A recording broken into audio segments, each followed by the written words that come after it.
Hi guys, welcome to DerinsCorner. If you yet to subscribe to my channel, kindly do so now. You can click on the subscribe button below, or you can also click on the bell sign so you get notified when I have new videos up.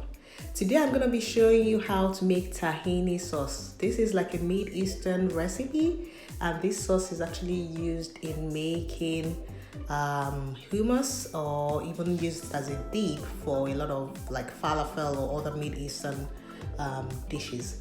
And so you can just follow my recipe and then give me a thumbs up if you like it, as well as comments below. Thank you. So let's start with the list of ingredients.